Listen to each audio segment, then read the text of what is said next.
Assalamualaikum warahmatullahi wabarakatuh. Selamat siang rekan-rekan semua.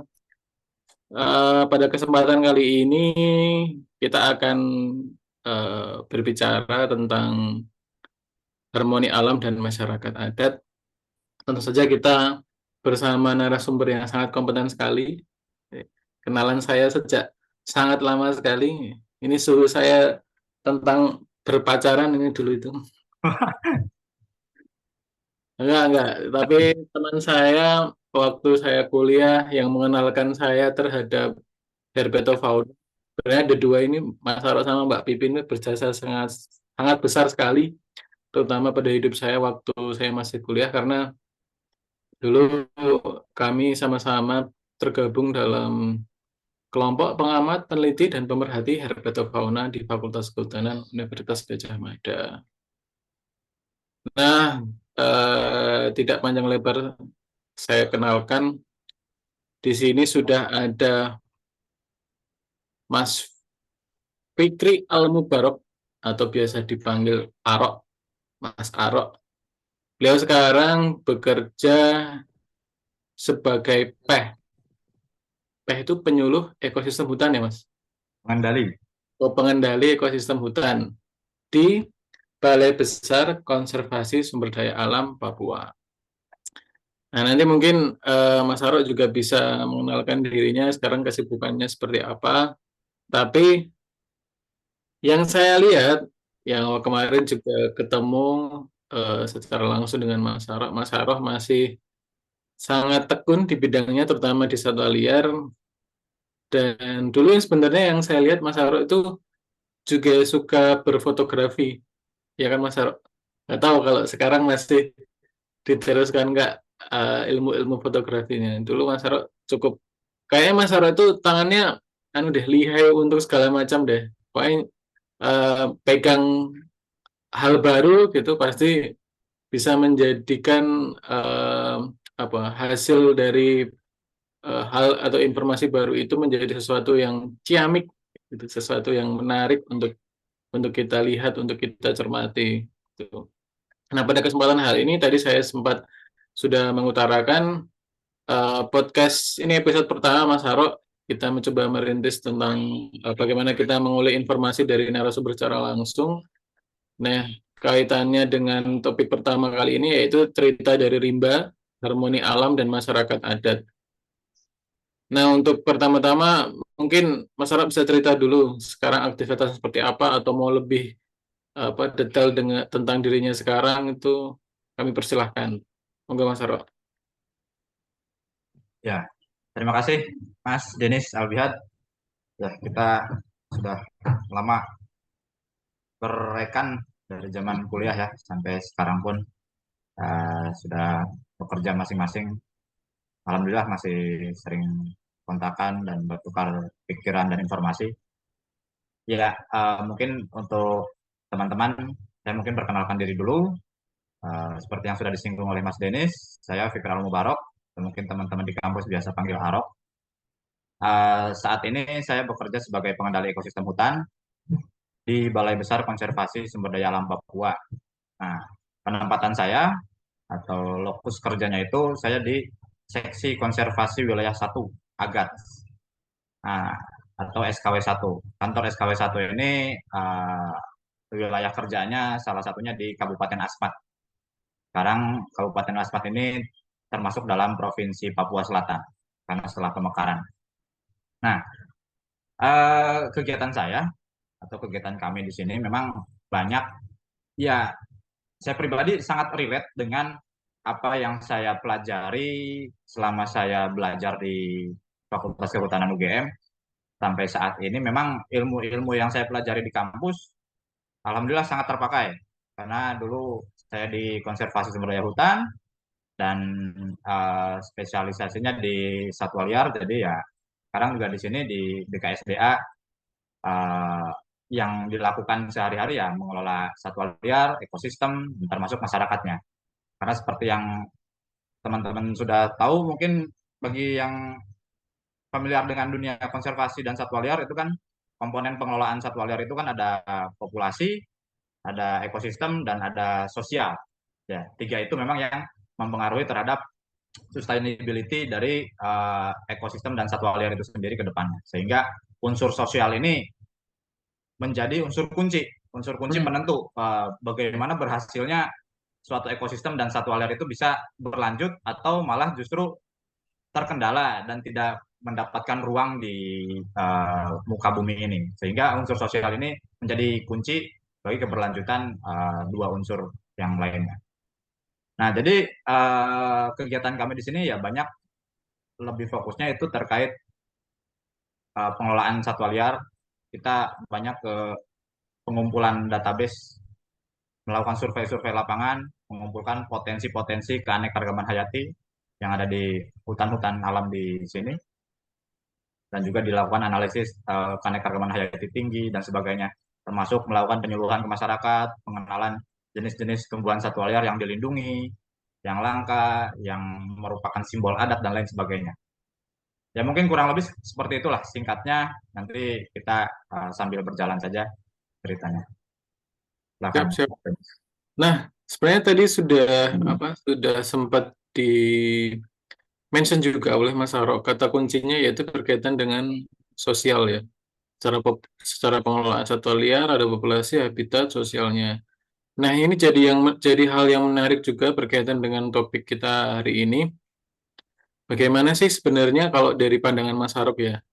Mungkin kita bisa menyebut sosial itu baik itu masyarakat sekitar hutan ataupun masyarakat yang dari luar hutan juga, maksudnya yang jauh dari area hutan seperti itu. Tapi mungkin pandangan Mas Harop itu seperti apa kaitannya dengan sosial itu dalam pengelolaan keanekaragaman hayati kayak gitu. Karena kan kita pasti tahu ya Mas, sebenarnya kan sosial itu tuh sangat sangat sangat diverse gitu ya, sangat beragam. Betul.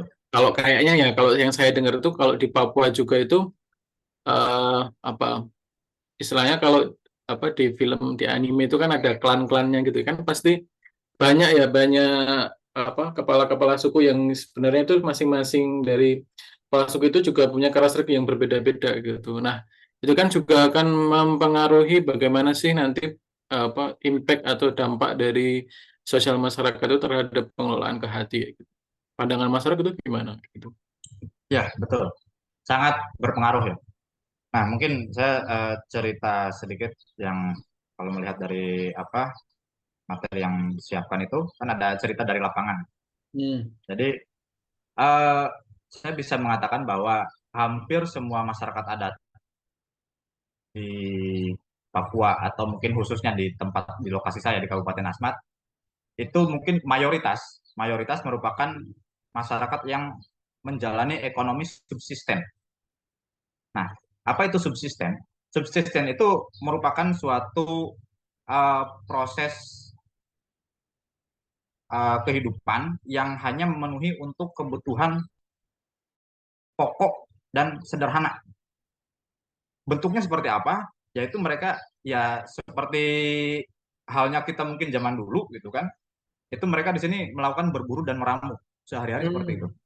Mata pencaharian mereka yang utama itu berburu dan meramu. Itu masih Dan terjadi ya, Mas? masih sampai sekarang sangat banyak Oh, mayoritas iya. masyarakat di kampung itu seperti itu. Hmm. Memang tidak 100%, tapi ya saya nggak bisa mengatakan angkanya mungkin bisa 70, 80 atau 90% gitu kan. Tapi banyak. Hampir semua masyarakat, terutama masyarakat lokalnya yang asli itu, mereka masih menerapkan tradisi atau budaya subsisten tersebut, melakukan berburu dan meramu. Sehingga ketergantungan Hmm. masyarakat terhadap hutan itu sangat tinggi, sangat tinggi. Mereka malah apa ya? Ya emang ada sebagian masyarakat yang sudah berubah budayanya, ada yang menjadi pegawai, ada yang jadi pedagang dan lain sebagainya. Tapi itu sebagian kecil saja. Yang sebagian besar masih bergantung terhadap alam, melakukan perburuan untuk konsumsi sehari-harinya dan juga melakukan peramuan. Artinya melakukan meramu ke hutan untuk memenuhi kebutuhan sehari-hari dan melanjutkan hidup mereka, gitu. Sehingga ya hutan adalah rumah mereka tuh ya memang secara harfiah juga bisa dikatakan seperti itu gitu. Hmm. Iya, iya. Menarik, menarik, menarik. Karena kan eh, ya itu tadi, kalau yang saya tahu, karena sebenarnya kan kami dari Jawi kan mencoba menangkap isu ya, yang terlepas dari kemarin ada informasi viral tentang Al Al Ice on Papua gitu, tapi sejauh sebelum itu kan banyak isu tentang masyarakat adat yang sebenarnya eh, apa, jadi hal yang sebenarnya tidak eh, tidak mungkin bahkan tidak terlihat atau tidak dirasakan oleh masyarakat-masyarakat yang ada di daerah perkotaan. Bahkan mungkin yang dulunya tinggal di desa atau tinggal di pedalaman gitu, ketika sudah pindah ke daerah perkotaan itu juga akan mengikuti apa yang terjadi, atau atmosfer apa yang ada di lingkungannya sekarang, seperti itu. Nah, itu yang menarik, pada sisi yang lain, berburu dan meramu itu masih jadi hal yang erat untuk di daerah Papua, dari yang cerita Mas Saro tadi, dan itu menjadikan tingkat ketergantungan terhadap hutan masih sangat tinggi. Nah, itu sebenarnya yang jadi apa ya Mas? Jadi pemikiran kita. Berarti kan secara logika, logika dasarnya ya, mungkin secara pemikiran awamnya kami, ketika hutan itu nanti teralih fungsikan, misal itu nanti jadi eh, uh, ya mungkin dari hutan ke non hutan gitu, entah itu nanti bentuknya seperti apa, itu akan sangat merugikan bagi masyarakat, atau malah sebaliknya Mas, itu akan menimbulkan daya ekonomi yang baru, seperti itu. Kan perspektif ini sebenarnya kan perlu kita ungkap juga kan. Jangan-jangan ya memang masyarakat, ya saya mungkin ilmunya sama lah dengan Mas Arab. Mungkin satwa liar juga bisa sustain kok dengan adanya perburuan, karena kan perburuan yang bijaksana, yang terkontrol, karena memang untuk kebutuhan protein gitu ya, bukan lagi ekonomi. Tapi ketika ada alih fungsi lahan itu Mas, ke hutan, dari hutan ke non hutan, apakah itu juga bisa menimbulkan daya ekonomi baru atau malah sebaliknya gitu? Oke. Tadi saya lanjutkan sedikit. Betul, memang budaya mereka atau tradisi masyarakat adat di sini melakukan perburuan dan juga meramu ke hutan, entah itu menebang pohon sagu atau mencari buah-buahan di hutan, termasuk ketika berburunya itu bisa berburu ke daratan, hutan daratan gitu kan, mencari entah itu babi, rusa dan lain sebagainya, maupun berburu di sungai ya menangkap ikan gitu kan, ikan, udang, kepiting dan sebagainya. Itu telah berjalan selama ratusan bahkan mungkin ribuan tahun, Hmm, dan itu merupakan bagian dari ekosistem. Jadi hmm, sebetulnya saya melihat tidak ada masalah di sana.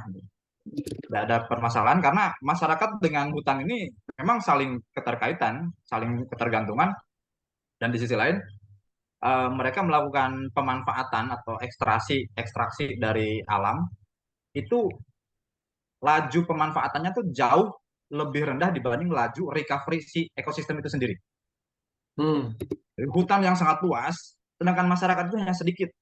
hmm, Hanya kalau kalau kalau kita bisa lihat secara apa ya, kenampakan dari citra satelit ataupun lihat secara fisik gitu kan, itu permukiman-permukiman atau kampung-kampung masyarakat yang ada di hutan itu, atau yang di, katakanlah saya berbicara tentang Kabupaten Asmat, itu seperti titik-titik saja di dalam suatu area hutan yang sangat luas gitu. Jadi semua hijau, nanti ada titik-titik itu kampung-kampung. Kampung-kampung hmm, yang mungkin jumlah orangnya hanya sangat berapa, hanya ratusan saja, tidak sampai ribuan mungkin. Sedikit kampung yang mungkin jumlah manusianya ada di atas 1.000 hmm, atau kakaknya gitu. Jarang ada satu kampung yang memiliki kepala keluarga sampai di atas 1.000, itu jarang. Biasanya ratusan hmm, saja, entah 100, 200 atau di bawah 500 gitu kan. Sehingga, hmm, dan mereka melakukan perburuan dan meramu ini ya itu subsisten, hanya memenuhi kebutuhan sendiri untuk keluarganya, untuk dirinya sendiri, anak istri gitu kan. Jadi mengambil, berburu untuk makan, selesai. Dan mereka tidak melakukan penimbunan. Penimbunan hmm, artinya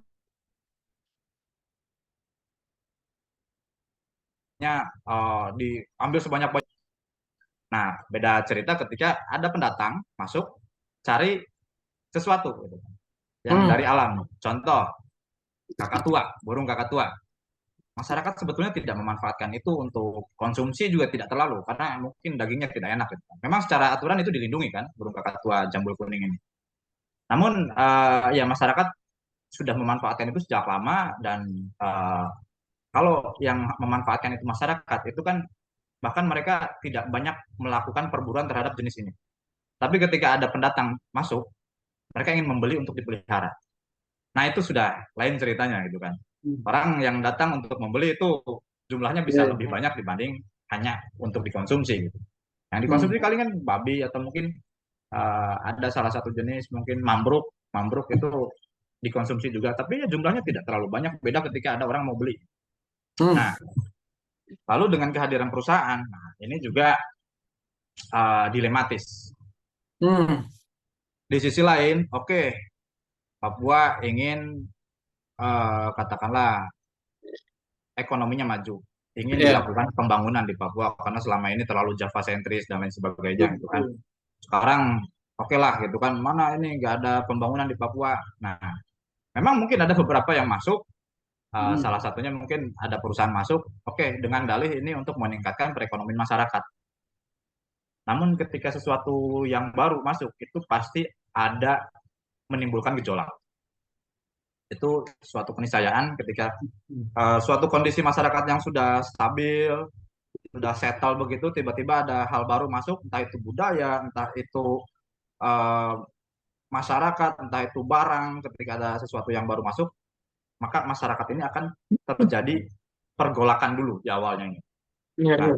pergolakan ini bisa membawa ke arah mana saja. Mungkin bisa ke arah yang positif, tapi kalau saya pribadi melihat seringkali ke arahnya yang kurang Negatif. positif gitu kan, yang Hmm. negatif. Karena kalau melihat, seingat saya, kalau melihat data perekonomian itu, meskipun ada perusahaan-perusahaan yang berkontribusi terhadap pendapatan negara, namun proporsinya itu masih lebih besar dari UMKM. Setahu Hmm. saya ya, proporsi pendapatan negara gitu, kontribusi terhadap PDB Indonesia itu lebih besarnya dari UMKM dibanding dari perusahaan-perusahaan yang besar. Mereka Ya. juga memberikan kontribusi juga memang, cuman lebih besar dari UMKM. Nah, sedangkan dampaknya UMKM itu kan dampaknya kecil sekali terhadap ekosistem. Setahu saya gitu kan dibanding ketika perusahaan besar yang dampaknya lumayan besar terhadap uh, ekosistem maupun masyarakat sosialnya. Nah, terus ketika ada memang banyak yang masuk itu perusahaan masuk itu banyak di daerah Merauke, Bovendigul dan Mapi. Kalau di Asmat memang sejauh ini tidak ada tidak ada perusahaan yang masuk karena kebetulan di sini juga hampir mungkin saya bisa mengatakan 70% lebih hutan di Asmat merupakan hutan lindung. Hmm. Dan sebagiannya mungkin 10%-nya atau 20% itu hutan konservasi, yaitu Taman Nasional Lorentz. Itu masuk di Kabupaten Asmat sebagian. Nah, di luar itu ya ada hutan produksi, tapi itu juga tidak terlalu banyak. Terus APL-nya itu hanya kampung-kampung saja titik. Jadi memang tidak ada perusahaan masuk ke Asmat sini. Kecuali dulu tahun 90-an pernah ada perusahaan kayu, ya saya tidak usah sebut namanya, tapi pernah ada perusahaan kayu di sini yang ambil kayu-kayu log-log yang besar dari Kabupaten Asmat. Namun itu sudah selesai di mungkin akhir 90-an di masa krisis moneter atau di awal 2000 saya lupa. Pokoknya itu sudah lama hengkang dari Asmat.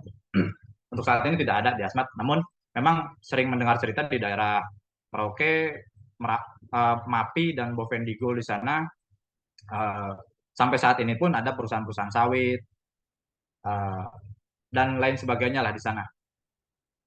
Nah, itu memang memberikan dampak. Jadi masyarakat itu kan sehari-hari mereka cari makan, cari uh, kebutuhan untuk sehari-hari, entah itu untuk membangun rumah, untuk keperluan adat dan Hmm. sebagainya itu nyari dari hutan. Ya. Ketika sudah dan selama ini hutan itu kan statusnya katakan hutan negara. Hutan negara ya sudah silakan. Mereka bagian dari negara untuk memanfaatkan hutan itu silakan. Tapi ketika sudah ada konsesi di sana atau sudah merupakan dialihfungsikan menjadi hutan hak milik salah satu korporasi, itu kan jadi masyarakat tidak bisa lagi secara bebas Hmm. masuk ke wilayah itu. Sedangkan sehari-hari mereka makan dari sana, hidup dari sana. Nah, meskipun di sisi lain, oh, tapi kan nanti masyarakat ini bisa bekerja jadi karyawan di perusahaan Ya, itu. ya. Makanya itu tadi. Nah, berapa banyak sih yang bisa dipekerjakan oleh perusahaan itu kan? Apakah bisa katakanlah ada 5 kampung di sekitar konsensusnya itu, Emang semuanya itu bisa diberikan katakanlah 50% atau 70% untuk bekerja jadi karyawan?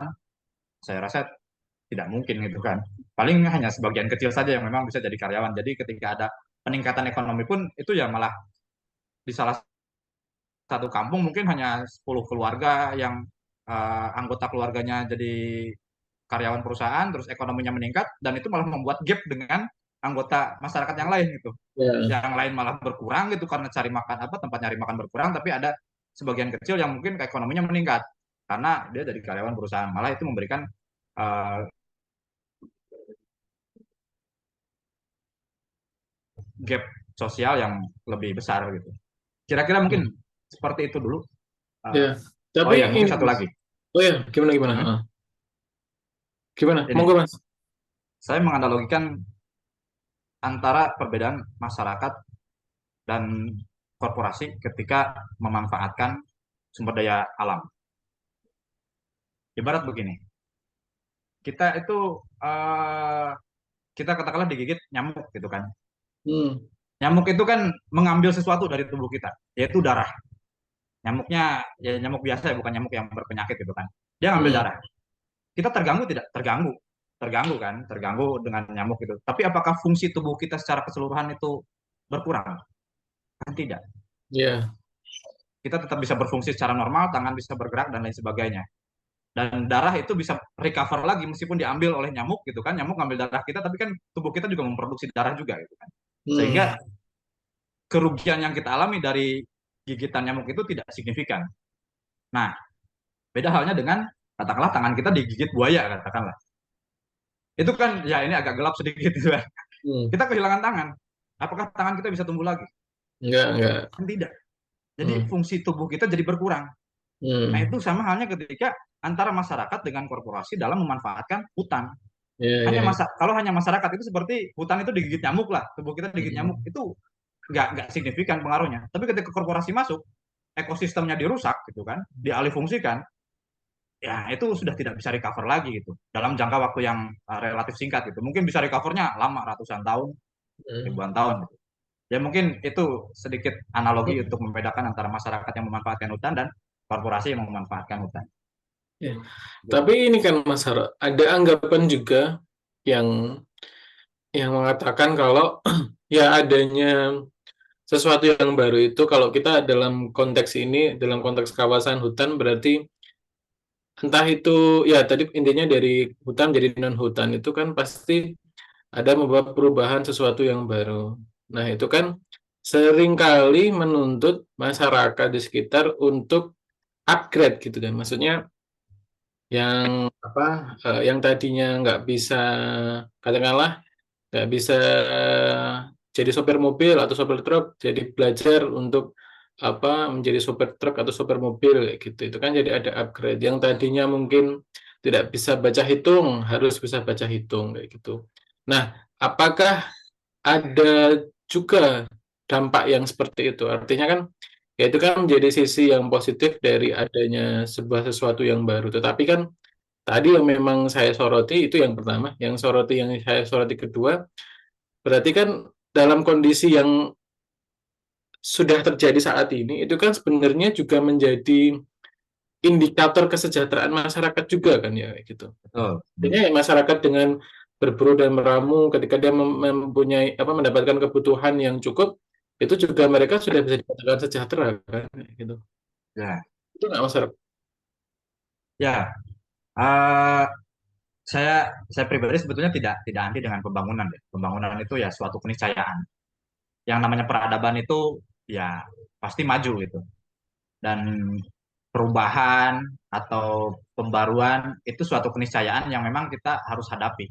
Atau Hmm, selama ini juga masyarakat di Jawa juga mengalami hal seperti itu juga mungkin ya. sudah lama gitu. Atau ya hal sepele seperti ojek online gitu kan dulu kan sempat rame-rame yang pangkalan ini merasa tertekan. Atau dulu mungkin zaman pertama kali ada mobil, nah itu peternak kuda itu repot karena wah ini udah ada mobil nanti gak ada lagi yang beli kuda gitu kan. Hmm. Nah artinya perubahan itu suatu keniscayaan yang memang perlu kita hadapi. Eh, nah namun dalam menghadapi perubahan, disitulah peran negara dibutuhkan. Ya, ya, ya. Nah, di sini ketika memang dari dulu ketika makhluk hidup tercipta di bumi itu selalu mengalami yang namanya perubahan, evolving Hmm. gitu kan. Itu berkembang berkembang yang bisa survive ya sampai sekarang dia masih bertahan, ketika tidak bisa menyesuaikan diri ya sudah akan tersingkir oleh alam gitu kan. Tersingkir oleh zaman. Nah, namun ketika manusia sudah menemukan konsep pemerintahan, entah itu kerajaan, entah itu negara, harusnya hal-hal yang bersifat natural itu bisa lebih diantisipasi. Nah, ini kan ketika negara tidak hadir, ya sudah memang betul hukum alam yang terjadi. Yang kuat akan bertahan, yang lemah akan tersingkirkan. Seperti halnya itu yang terjadi di ekosistem itu kan seperti itu. Karena tidak ada yang mengatur, ya memang hukum alam lah yang mengatur. Namun karena manusia sudah menciptakan negara, gitu kan. Di sinilah fungsinya agar suatu peristiwa di alam itu bisa lebih di apa ya, dikendalikan oleh negara agar Ya. yang seharusnya dirugikan itu tidak terlalu dirugikan, yang seharusnya diuntungkan, yang secara alami akan menguntung akan diuntungkan tidak terlalu besar gitu. Jadi Hmm. biar lebih stabil. Menurut saya itu salah satu fungsi negara. Nah, maka ketika pembangunan mau masuk ke Papua itu harus betul-betul diperhatikan dari seluruh aspek sosial maupun ekologisnya. Hmm. Karena ya itu sekali lagi uh, perubahan itu memang suatu keniscayaan, kemajuan juga suatu keniscayaan, hanya memang perlu dilakukan pengontrolan agar proses berjalannya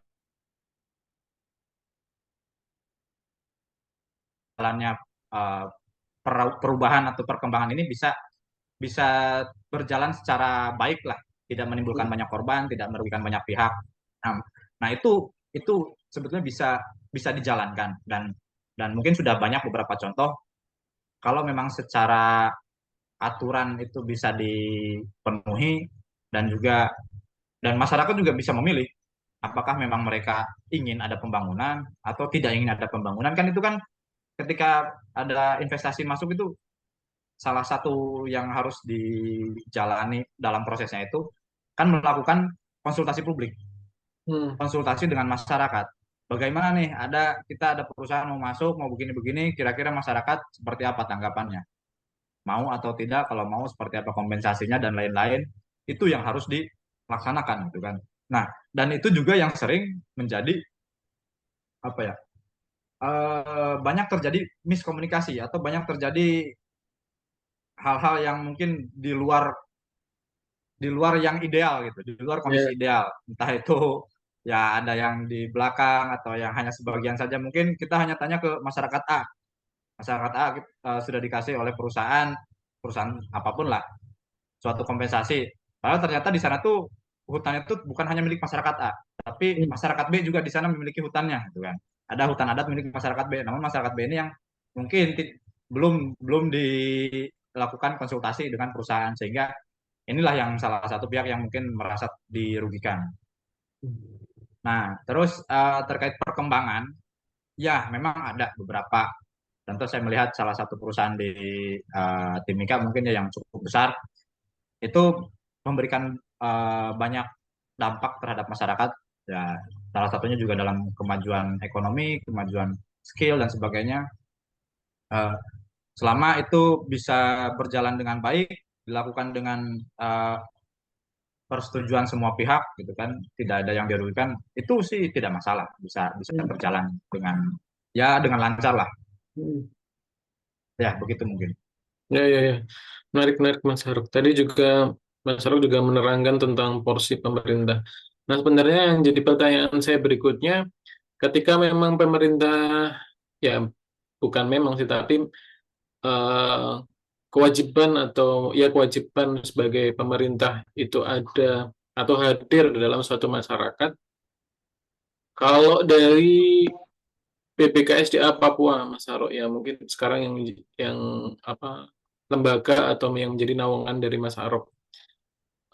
Sebenarnya porsi apa yang yang sesuai atau yang karena kan saya agak sulit nih, agak sulit juga membeda-bedakan ketika mungkin yang tadi saya sempat ceritakan ke Mas Harok, kalau ada masyarakat adat yang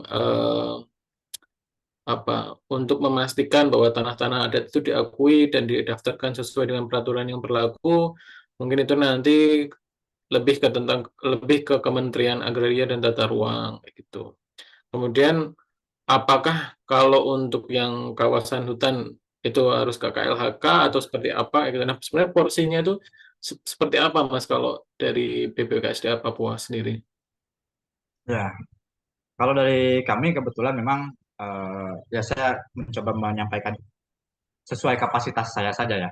Hmm. Saya juga merupakan staf lapangan, eh, belum masuk di ranah pengambil kebijakan. Namun sepanjang pengetahuan saya, untuk BPKSDA Papua ini memang kewenangan kami itu ada dua yang utamanya ya, yaitu kami mengelola kawasan konservasi selain Taman Nasional dan Taman Hutan Raya. Berarti sisanya yaitu cagar alam, Taman Wisata Alam, Suaka Marga Satwa, itu kami yang kelola. Nah, di luar tugas mengelola kawasan konservasi, kami juga melakukan pengawasan peredaran tumbuhan dan satwa liar, terutama khususnya yang dilindungi. Termasuk yang tidak dilindungi juga. Contoh, pemanfaatan daging rusa itu ada kuotanya khusus untuk Hmm. Papua gitu kan. Kalau di Hmm. Jawa daging rusa tidak bisa dimanfaatkan karena dilindungi kan. Ya, betul. Nah, kalau di Papua ini karena dinilai populasinya cukup melimpah, sehingga Hmm. Kementerian LHK memang mengeluarkan SK pemanfaatan gitu. Ada Hmm. kuotanya sehingga bisa dimanfaatkan daging rusa dan tanduk rusa tersebut, termasuk juga mungkin kulit buaya dan sebagainya, atau mungkin kayak kayu gaharu. Nah, itu kan peredaran tumbuhan dan satwa, satwa liar. Itu kami mengelola di sana gitu. Termasuk yang dilindungi, yang ilegal. Katakanlah ada yang membawa nuri kepala hitam, membawa kakak tua untuk dipindah tempatkan atau ditransportasikan, itu kita melakukan pengawasan agar tidak terjadi hal-hal seperti itu, agar si jenis-jenis dilindungi ini tetap berada di alam dan populasinya tetap terjaga. Nah, kaitannya dengan kawasan hutan, itu memang yang lebih sesuai untuk berkomentar terkait hal itu yaitu dari teman-teman di Balai Pemantapan Kawasan Hutan, Hmm. Balai Pengukuhan Kawasan Hutan, BPKH.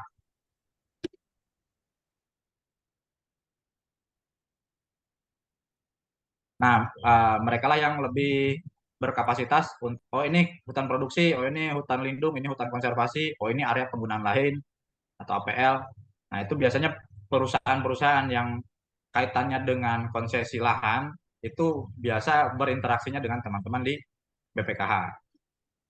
Sehingga mungkin di sini saya tidak bisa berkomentar banyak terkait perusahaan yang masuk ke suatu kawasan, bukan kawasan hutan mungkin ya. Ya mungkin ada yang kawasan hutan menggunakan sistem pinjam pakai atau seperti apalah, hutan produksi. Jadi yang jelas perusahaan-perusahaan yang ada di Papua, saya bisa memastikan semuanya di luar hutan konservasi.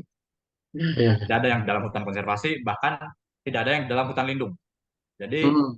sejauh ini mereka hanya beroperasi di APL, area penggunaan lain, atau di hutan produksi. Hmm.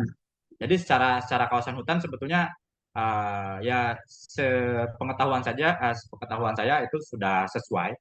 Hanya paling kan banyak drama itu di ketika mereka dengan masyarakat, Ya, ya. dengan pemerintah daerah dan lain sebagainya. Itu mungkin yang ada beberapa perusahaan yang mungkin belum sepenuhnya terpenuhi lah dengan kehendak masyarakat itu. Nah, mungkin kira-kira seperti itu. Ya. Ya, ya, ya. Artinya saya juga sebenarnya pengen cukup pengen cukup paham tentang bagaimana sih sebenarnya pors pemerintah dalam hari ini mungkin BPKSDA Papua atau mungkin KLHK dalam kaitannya ya masyarakat adat karena memang dari apa yang dijelaskan Mas Harok tadi itu faktor sosial kan menjadi sesuatu yang tidak bisa lepas ya. Betul, Kalau betul. konservasi pasti ada masyarakatnya ya Mas pasti. Kalau Ya, gitu. terus oh iya terkait hutan adat memang kan itu bisa diusulkan. Jadi kan Hmm. sudah ada SK apa keputusan Mahkamah Konstitusi ya. Saya lupa Ya, nomor ya. berapa tahun berapa mungkin 2015 kan 2000 berapa gitu saya lupa. Tapi sudah ada apa keputusan Mahkamah Konstitusi yang menyatakan bahwa hutan negara itu bisa dikonversi menjadi hutan adat. Nah, selama memang ada pengusulan. Jadi kurang lebih intinya seperti itu. Jadi masyarakat adat itu bisa mengusulkan ke negara, dan seingat saya Menteri LHK sendiri sempat mengeluarkan pernyataan bahwa silakan masyarakat adat untuk ajukan kawasan mana saja yang merupakan hutan adat kalian. Nanti bisa di SK-kan. Ketika sudah keluar SK menterinya, artinya hutan tersebut bukan milik negara lagi, tapi sudah milik masyarakat sepenuhnya. Jadi Hmm. negara nggak bisa ngapa-ngapain lagi gitu. Kalau sudah keluar, oh ini punya masyarakat adat A gitu kan, ini punya masyarakat adat B. Ya sudah silakan, itu terserah masyarakat adat mau diapain hutannya. Negara mungkin sudah tidak banyak intervensi lagi di sana. Jadi ada skema hukumnya, payung hukumnya sudah ada, hanya mungkin masyarakat juga kan mungkin belum banyak yang tahu ke arah sana, sehingga mungkin teman-teman dari entah itu dari akademisi atau dari NGO yang bisa mendampingi masyarakat untuk mengawal hal itu, gitu. Mungkin ke arah Tapi sana. kalau di hutan adat itu apa tadi terdapat mungkin jenis-jenis dilindungi gitu. Berarti kan BKSDA tetap tetap melakukan pengawasan di sana kan, Mas? Atau hanya sekedar tahu aja? Untuk peredarannya tetap, kalau terkait Beredar. peredarannya tetap kita melakukan pengawasan. Katakanlah dari hutan adat A, ada yang ada orang pendatang mau membeli kura-kura moncong babi atau membeli apa, contohnya cendrawasih lah, membeli cendrawasih untuk dibawa ke Jawa. Terus ketika di pelabuhan ada teman-teman dari polisi kehutanan yang berjaga, ya otomatis itu tidak bisa dilakukan pengiriman, pasti akan ditindak gitu kan. Karena barang itu meskipun itu asalnya dari hutan adat, tapi barang ini dilindungi secara undang-undang di seluruh wilayah Indonesia. Hmm. Jadi undang-undang tumbuhan dan satwa liar itu, TSL yang dilindungi itu berlakunya terhadap seluruh wilayah di Indonesia, mau itu hutan negara, mau itu hutan konservasi, mau itu APL, selama jenisnya itu dilindungi itu tetap menjadi ranah kerjanya teman-teman di BKSDA. Kurang lebih Hmm. seperti itu. Ya sebenarnya cukup clear juga ya. Artinya ketika memang ada entah itu alih fungsi lahan atau konflik lahan yang memang itu bukan di kawasan hutan seperti itu memang jadi apa menjadi hal yang hal yang sebenarnya cukup cukup krusial untuk diselesaikan. Tapi secara bagaimana nanti kawasan itu ditata kan sebenarnya sudah terlepas dari kawasan hutan itu sendiri kayak gitu. Nah itu sebenarnya yang juga sebenarnya jadi harus jadi pemahaman kita bersama juga ya Mas Aro. Artinya jangan serta merta ya walaupun mungkin buktinya ada nggak sih Mas Aro kalau kalau memang ada deforestasi lahan yang tadi itu kalau kalau di beberapa medsos itu kan pasti terlihatnya yang tadinya kawasan hutan rata gitu maksudnya ada vegetasi yang sangat Ya, rapat itu terus hilang jebret kayak gitu ya. dibuka. Tapi ada ya Mas tapi kayak gitu. Ya ada mungkin tapi anu ya memang ya kita harus harus harus membuka mata juga sudut pandang yang lain itu ternyata ya memang ada kawasan-kawasan yang sebenarnya bukan kawasan hutan dan itu memang memang ya secara izin atau secara apapun yang sudah cukup clear gitu ya. Ya, ya. Ya, selanjutnya Mas Haro sebenarnya yang Ya, ya. eh, Nah, terus yang yang unik begini, apa Mas? ya sedikit mungkin menambahkan yang tadi, meskipun secara status kawasan hutan, khususnya di Papua ya, saya berbicara tentang Papua, itu sudah di plot-plotkan mana hutan konservasi, mana hutan produksi, mana hutan lindung. Itu kan ketika kita bicara melihat deskripsinya di undang-undang itu kan fungsinya begini begini begini gitu kan, hutan produksi begini, hutan lindung begini. Namun kalau kita ke lapangan memang mau mau statusnya hutan apapun, selama itu merupakan hutan alam, saya bisa mengatakan bahwa keanekaragaman hayatinya sangat tinggi. Sekalipun itu hutan produksi. Bahkan APL pun, kampung-kampung di sini yang statusnya APL, itu kita bisa melihat julang Papua tuh di pohon di belakang rumah. Kadang raja udang masuk ke dalam pohon di depan rumah gitu kan. Jadi Hmm. jangankan yang masih hutan gitu, yang sudah berbentuk permukiman saja satwa liar itu masih masih hidup bersama dengan masyarakat. Nah, apalagi yang masih hutan, meskipun itu statusnya hutan produksi, tapi banyak satwa liar yang memang menempati uh, hutan tersebut saking kayaknya hutan Papua inilah. Hmm. Ya, sebenarnya tantangannya cukup besar sekali. Artinya kan ketika kita melihat apa keanekaragaman hayati yang ada di dalam suatu kawasan, terlepas itu dari kawasan hutan atau kawasan non hutan, ya itu menjadi sebenarnya poin penting kita untuk kita tetap bisa melestarikannya kan seperti itu.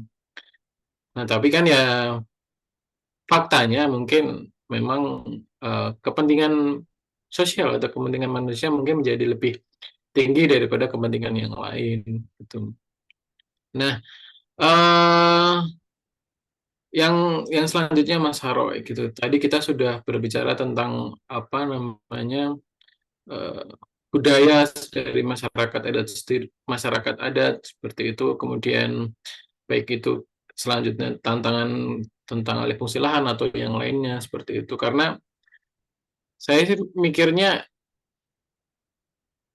bagaimana sih kita bisa mengukur sebuah kesejahteraan karena tadi yang sempat saya baca juga beberapa waktu yang lalu juga saya baca kalau kita berbicara kemiskinan di Papua mungkin dalam hal ini kayak gitu karena mungkin Mas Saro setnya di Papua ya mungkin saya coba coba angkat yang ada di Papua gitu.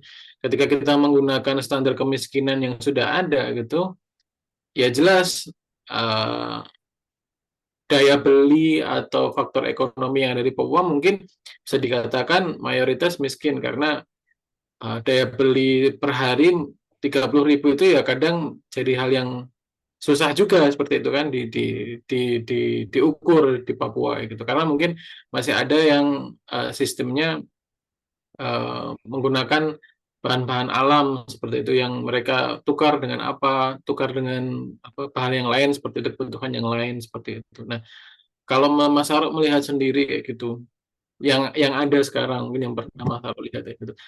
Masyarakat adat itu sejahtera apa Mas kayak gitu? Apakah mereka ya sebenarnya aman-aman aja sekarang ini tanpa ada sesuatu yang baru itu atau ya mereka sebenarnya butuh sesuatu yang baru juga kayak gitu? Oke. Eh, Terkait itu, jadi kita perlu mengetahui dulu, perlu sepakati dulu terkait definisi kemiskinan. Hmm. Nah, karena yang dalam beberapa kajian itu, kemiskinan itu ada beberapa jenis. Kalau mungkin pernah mendengar gitu kan, ada yang namanya kemiskinan secara struktural, ada kemiskinan secara kultural, ada Hmm. kemiskinan relatif, dan ada kemiskinan absolut. Hmm. Nah, ini silahkan mungkin teman-teman cari sendiri definisinya. Hmm. Tapi dari beberapa forum yang saya ikuti yang terkait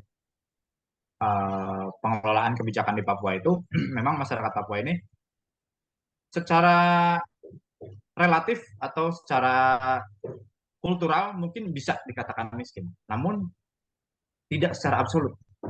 Karena yang setahu saya, metode dalam pengukuran suatu masyarakat miskin itu menggunakan metode bukan pendapatan, tapi pengeluaran. Ya, benar. Nah, berdasarkan konsumsinya kan, Betul. bukan kita menghasilkan berapa rupiah, tapi kita bisa mengonsumsi, Mengeluarkan. nah, Ya. mengeluarkan berapa banyak ketika dikonversi ke rupiah. Nah, Hmm. sekarang begini, ini yang unik. Salah satu yang unik bagi saya pribadi ketika saya di Hmm. sini itu mungkin saya bisa mengatakan nilai uang di mata kita dari mungkin teman-teman yang hidup di kota gitu kan Hmm. itu lebih berharga dibanding nilai uang di mata masyarakat di sini. Nah, itu ya, ya. Nah, bagi bagi kita mungkin orang yang hidupnya biasa di kota gitu kan, bagi kita uang itu lebih berharga dibanding masyarakat di sini. Mungkin bagi masyarakat di sini nggak seberharga itu uang tuh, Hmm. karena mereka bisa hidup tanpa uang, sedangkan kita tidak bisa gitu kan. Hmm. Mereka bisa hidup. Jadi uh, ketika dikonversi itu sebetulnya di sini ada yang mengatakan tidak masuk UNICEF atau WHO gitu yang menyatakan masyarakat miskin itu ketika konsumsi perharinya tuh $2 atau $3 saya lupa gitu. Ada pokoknya Hmm. itu hitung-hitungannya. Nah, ketika menghitung konsumsi rata-rata masyarakat khususnya di Asmat sini, itu kan mereka makan sagu, makan ikan, makan udang, hari-hari meskipun mereka tidak perlu beli, itu tinggal ambil di hutan gitu ya. Itu kalau dikonversi ke rupiah, dijual itu bisa berapa puluh ribu sehari, bisa berapa ratus ribu per hari gitu. Ketika ikan itu dijual jadi uang kan. Tapi kan tidak banyak yang mungkin sebagian dijual, tapi kebanyakan jadi makan sendiri gitu untuk keluarganya. Itu kalau dikonversi bisa jadi rupiah berapa ratus ribu. Dan ketika dibandingkan dengan hitung-hitungan masyarakat miskin, oh nggak masuk ini nggak miskin. Ini bisa dapat sagu, nggak perlu beli di pasar gitu kan. Tinggal ambil di hutan. Bisa dapat kepiting, kita beli di restoran berapa ratus ribu. Satu ekor kepiting. Mereka tinggal tangkap di sungai, di mangrove-mangrove dapat gitu. Nah itu. Jadi mungkin di sini secara absolut tidak miskin. Hanya secara kultural mungkin ya. Nah, terus jika setelah mengetahui hal tersebut, baru saya cek ini dulu. Dan juga mereka telah melakukan salah satu budaya yang cukup diemban di masyarakat di sini itu yaitu budaya berbagi yang sangat tinggi. Hmm. Mereka budaya berbaginya tinggi sehingga ketika ada salah satu anggota masyarakat yang mungkin mendapatkan uh, materi lebih banyak, itu ada kebanggaan tersendiri ketika bisa berbagi ke sesamanya. Hmm.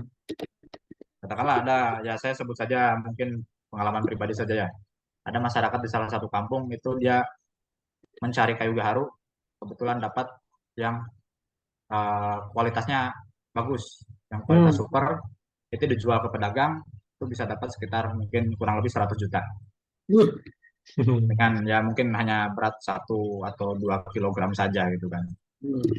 Nah, namun ketika dapat uang banyak seperti itu ya, uh, di sana ada rasa ingin berbaginya cukup tinggi ke sesama anggota masyarakat, ke keluarga, ke kerabat-kerabat gitu. Sehingga ya sudah itu uh, cepat terdistribusi memang harus kan itu agak susah untuk dibandingkan dengan masyarakat di sini. Hmm. Nah, sehingga mungkin mengukurnya itu tidak seperti itu. Kalau menurut saya mengukurnya ya selama mereka sejahtera bisa menjalani hidup, kalau ingin sekolah pendidikan ada, kalau ingin sehat ada fasilitas kesehatan, itu sudah cukup gitu. Menurut saya gitu kan. Dan Ya. kalau mereka ingin bekerja keluar gitu, katakanlah merantau ke kota yang besar, ya ada pendidikan yang tersedia dengan cukup di sini, ya silahkan gitu. Kalau tidak ingin pengen hidup di kampung saja, melanjutkan tradisi dari moyang-moyangnya, ya silahkan juga. Ya menurut saya sejahtera itu ketika manusia bisa memilih cara bebas pilihan hidupnya mau seperti apa. Jadi nggak perlu dipaksa, oh harus maju, harus kaya, harus pinter. Enggak, kalau mau silahkan, kalau enggak ya terserah gitu. Mana yang membuat kita bahagia saja kita pilih gitu. Menurut saya. Ya. Ya, menarik Mas kayak gitu karena kan uh, ya itu kan sebenarnya yang jadi poin kita sekarang di Jawi Mas. Artinya kan bagaimana menjadi sebuah media itu kan dengan sudut pandang tertentu kan ya. Seperti yang saya baca itu kan itu ya yang Mas Harok singgung tadi itu yang saya singgung di awal itu ya salah satunya BBC mungkin seperti itu. Saya mungkin bisa bilang media lain ya kalau di sini kan bebas ya terserah sih kayak gitu. Ya, Nah, ada media lain juga kayak dari Kompas. Saya mungkin karena penulis-penulisnya ya ada perspektif-perspektif tertentu yang mereka ingin bangun kayak gitu. Tapi dari sisi lain sebenarnya saya juga ingin mengulik faktor bukan faktor kondisi yang ada di lapangan itu sebenarnya seperti apa kayak gitu. Ya mungkin kalau kita sama ratakan dengan kondisi kita yang ada di perkotaan, ya mungkin tidak perkotaan, nah di desa yang mungkin tidak terlalu pelosok atau mereka masih sudah desa modern kayak gitu, itu juga menjadi apa? Menjadi satu kondisi yang berbeda seperti itu. Karena kan apa yang menjadi kebutuhan masyarakat itu kan nantinya juga berbeda. Apa yang menjadi kalau itu kan nanti kaitannya dengan kebutuhan tubuh, kebutuhan secara psikis seperti itu kan nanti juga akan berbeda kayak gitu. Sebenarnya itu yang sebenarnya kami juga ingin sorotin sudut pandang itu sebenarnya yang kami ingin coba gali juga di sini kayak gitu. Menarik, menarik Mas Aro kayak gitu. Nah, Mas Aro, eh ya entah nanti ini yang jadi terakhir atau tidak kayak gitu. Tapi pada prinsipnya kalau dari Mas Aro sendiri, kalau sebenarnya kan ketika ditanya tentang eh, penting nggak sih kalau ada penting nggak sih kalau untuk menjaga apa keharmonisasian antara manusia dan alam seperti itu? Itu kan sebenarnya jadi apa pertanyaan klasik yang sebenarnya oleh masyarakat adat itu kan sudah dilakukan dari zaman dahulu ya Mas gitu. Betul. Ya kan itu kayak sudah jadi hal yang lumrah yang yang yang apa yang jadi keseharian mereka seperti itu. Tapi ketika ya itu tadi ada sesuatu yang baru kan menjadi hal dari yang dilakukan oleh orang luar seperti itu. Nah, ketika kita mau berpesan nih sama orang-orang luar itu, Mas, kira-kira gimana, Mas? Seberapa penting sih bagi kita untuk menjaga keharmonisasian itu antara manusia dan alam kayak gitu? Jangan-jangan nanti eh, apa namanya masyarakat masyarakat masyarakat adat berubah itu ya benar-benar karena orang luar itu sendiri ada ilmu baru yang tidak mereka tahu dasarnya seperti apa terus wah ini menguntungkan kayak gitu terus akhirnya mereka ikut-ikutan kayak gitu gimana Mas Saro? Penting nggak sih menjaga harmonisasi antara manusia Sorry. dan Oh, ya. Tadi agak keputus sedikit, sorry ya. nggak apa Mas? Ini sebetulnya kan pertanyaan yang apa ya, sedikit bernada filosofis juga kan sebetulnya. Hmm. Kita mungkin saya bermulai dari pertanyaan yang lebih mendasar lagi gitu kan. Kita sebagai orang konservasi atau mungkin teman-teman di luar sana yang menyatakan dirinya sebagai aktivis lingkungan, pembela alam dan sebagainya. Ya kita kita punya prinsip, punya pandangan bahwa alam itu penting. Alam itu memang yang memberikan kita kehidupan. Nah itu goalnya itu apa sih? Goal konservasi itu apa? Nah sebetulnya kan kalau kita sebagai umat yang memiliki keyakinan, Hmm. umat yang beragama, itu kan kita tahu lah bahwa yang namanya akhir zaman itu akan terjadi, yang namanya kiamat itu akan terjadi gitu kan. Entah seperti apa bentuknya, entah itu sesuatu yang besar ataupun yang kecil-kecilan. Nah, dan kalau kita melihat data secara historical di geological time scale, Hmm. di sana kan skala waktu geologis itu kan bumi ini sudah tercipta kurang lebih 3,5 miliar tahun yang lalu. Terus sudah banyak kehidupan-kehidupan sebelum kita gitu kan, dari mulai makhluk hidup yang sederhana, terus sampai yang kompleks dan sebagainya sampai ada munculnya manusia gitu kan. Dan secara data kan manusia ini baru muncul kurang lebih 200.000 tahun yang lalu. Baru 200.000. Beda dengan dinosaurus mungkin sudah 6 juta sampai 13 juta tahun yang lalu mungkin kurang lebih. Terus sebelum itu sudah banyak makhluk hidup yang mendiami, yang menghuni bumi ini. Dan akan ada zaman-zamannya, zaman Triasik, Jurassik, dan lain sebagainya. Nah, dan sekarang ini berada di zaman Holosen kita, zaman manusia. Eh, Tidak ada zaman yang berlangsung cukup lama, pasti akan ada akhirnya gitu kan. Dan selama bumi tercipta pun kurang lebih mungkin sudah terjadi 4 atau 5 kali kepunahan massal, entah itu karena secara alami dan lain sebagainya. Ya. Namun setelah kepunahan nanti akan ada spesiasi lagi, akan ada suksesi lagi. Nah itu Hmm. kan sebetulnya terjadi secara alami gitu. Sekarang yang menguasai planet bumi ini kan ya bisa dikatakan Homo sapiens, kita sendiri manusia. Namun sampai kapan? Mau sampai kapan? Apakah kita mau mengalahkan rekor dinosaurus yang bisa jutaan tahun mendiami bumi? Atau kita hanya ratusan ribu tahun saja? Manusia baru ada 200.000 tahun di bumi ini, sedangkan dampaknya yang dilakukan terhadap permukaan bumi ini sangat-sangat besar. Perubahan Hmm. yang terjadi terhadap planet bumi sangat besar. Padahal belum sampai 1 juta tahun manusia di bumi ini. Manusia yang Homo sapiens ya, mungkin yang Homo-Homo sebelumnya mungkin sudah ada gitu kan. Hmm. Nah, eh, nah kalau saya sendiri, saya pribadi melihat salah satu goal konservasi itu adalah membuat kita itu bisa selama mungkin mendiami planet bumi ini. Jadi kita lihat saja sejarah, kalau di mungkin jangan terlalu jauh ke dinosaurus, ke Homo neanderthal saja. Mereka bisa hidup berapa juta tahun. Sedangkan kita Homo sapiens masa baru 200 tahun saja, 200 ribu tahun saja sudah mau merusak planet bumi. Terus nanti kita punah, mau digantikan oleh Homo apa lagi gitu kan? Kita berevolusi jadi apa lagi? Atau ada dari genus lain, mungkin dari kelas lain, mungkin bukan mamalia lagi nanti yang menguasai bumi. Apakah kita mau mengakhiri masa jabatan kita secepat ini gitu kan? Nah, Hmm. sebetulnya kan kalau saya ke sana sih, kalau Ya. kita mau, jadi berpikirnya jangan individual, jangan kelompok saja, tapi kita coba berpikir populasi, populasi Homo sapiens. Ketika Hmm. populasi ini bisa bertahan cukup lama di planet bumi, tanpa harus ada bencana besar yang kita sebabkan sendiri, gitu kan? Dan maka kita lakukan itu. Hmm. Jadi seberapa penting harmoni antara masyarakat atau kita manusia pada umumnya dengan alam, ya sepenting kehidupan kita sendiri, kehidupan Hmm. jenis kita, sepenting spesies kita.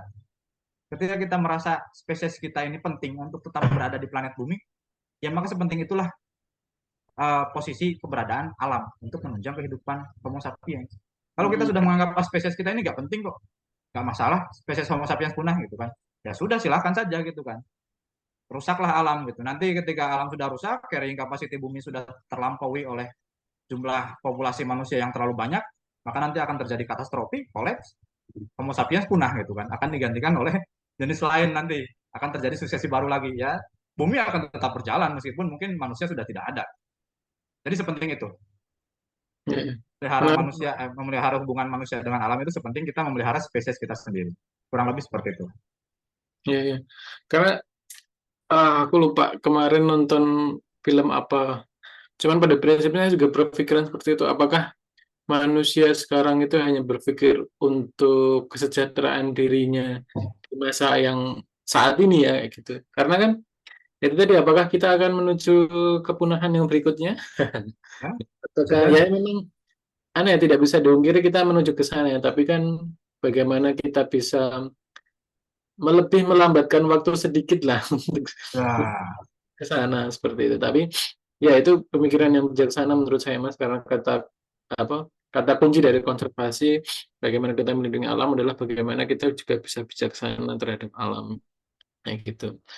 Nah, mungkin ya itu jadi yang terakhir sih Mas Aro, tapi yang sebenarnya kami dari Jawi juga mengundang Mas Aro untuk jadi narasumber kan karena ya Mas Aro dulu pernah lah di Jawi ya gitu. Membangun Jawi malahan kayak gitu. Nah terakhir Mas Aro, ini mungkin sudah hampir 1 jam juga kita ngobrol. Nanti biar Nabil editingnya nggak terlalu sibuk kayak gitu. Ini oke. jadi tim editing Nabil itu. Kalau podcast-podcast nanti, kalau yang podcast yang video nanti Nabil harus membuat kepala kita menjadi membesar gitu semua gitu. Kayak apa sih? Ya itu harus dibuat gitu. Tapi Apa? yang tahu nih, kalau suara itu dibikin seperti apa sama Nabil. Nah terakhir Mas Haro, harapannya untuk Jawi Mas Haro nanti ke depan seperti apa? Ya kurang lebih Jawi masih lama lah, masih seperti yang Mas Haro apa inisiasi dulu lah bersama teman-teman yang lain gitu. Semoga Mas Haro. Oke, terima kasih. Mungkin saya dulu salah satu yang berjuang lah dengan teman-teman yang lama itu untuk mendirikan Jawi, dan dulu masih terseok-seok. Tapi alhamdulillahnya terima kasih juga ke teman-teman yang pengurus yang selanjutnya ini, Mas Denis. Terima kasih banyak karena telah membawa Jawi ini semakin maju dibanding zaman kami dulu gitu. Mungkin kami beratnya dalam mendirikan, tapi kalian beratnya dalam mempertahankan dan memajukan. Karena saya melihat Jawi sekarang sudah lebih sukses dibanding zaman kami dulu gitu kan. Karena kami masih awal-awal merintis dan teman-teman sudah sangat bagus untuk melanjutkannya. Nah, harapan ke depan eh, tidak terlalu muluk-muluk sebetulnya sih. Yang penting Jawi ini tetap konsisten, eksistensinya tetap ada, tetap Amin. bisa memberikan manfaat bagi ekosistem, bagi masyarakat, dan juga bagi negara gitu kan. Harapan sederhana seperti itu. Hmm. Harapan tingginya mungkin pemerintah bisa banyak kerjasama dengan Jawi ini dan akan ketergantungan dengan Jawi. Saya harapannya ke sana. Mungkin nanti suatu saat gitu kan, kayak kakak butuh Amin. apa-apa, wah mana ini Jawi udah gede gitu kan. Kita butuh data apa gitu, minta ke Jawi. Kita butuh riset tentang apa, minta ke Jawi. Jawi yang lakukan risetnya, Jawi yang lakukan kajiannya. Jadi mungkin itu kan nanti lah, tapi untuk saat ini yang penting menjaga eksistensi saja itu sudah sangat Hmm. bagus. Karena yang namanya organisasi, yang namanya konsep atau suatu gerakan itu kan gampang muncul, gampang pergi, isika misiko gitu kan. Betul, betul. Tapi ya mudah-mudahan karena jauh ini didirikannya cukup susah, jadi perginya juga susah. Artinya tetap bertahan terus selama mungkin. Amin, amin. Oke, siap. Terima kasih, Mas Haro. Ya, Mungkin kalau bisa sedikit menggarisbawahi apa yang menjadi diskusi hari ini dengan Mas Haro, yaitu kita ngobrol berkaitan dengan ya kehidupan masyarakat adat yang hidup berdampingan dengan hutan. Ya bukan lagi berdampingan sih, tapi memang saling membutuhkan, hutan membutuhkan masyarakat adat, masyarakat juga membutuhkan hutan seperti itu. Bagaimana sebenarnya mungkin masyarakat adat itu juga sebenarnya hanya pengen ya seperti apa adanya kayak gitu, nggak ingin ada sesuatu yang baru kayak gitu. Nah, mungkin juga apa yang dilakukan Pak Jokowi sekarang itu juga sesuatu yang harus dipertanyakan juga kayak gitu. Dengan membangun jalan seperti apa kayak gitu. Tapi seperti yang disampaikan Mas Harok tadi, bahwasannya pembangunan itu sebuah keniscayaan yang tidak bisa kita hindari. Nah, tapi bagaimana kita bisa arif, kita bisa adil, kita mencoba untuk sebaik mungkin dengan alam, maka sebaliknya nanti alam juga akan memberikan yang terbaik untuk kita yang hidup di muka bumi ini. Nah, terima kasih Mas Arok atas waktunya hari ini. Kita berjumpa di episode-episode berikutnya.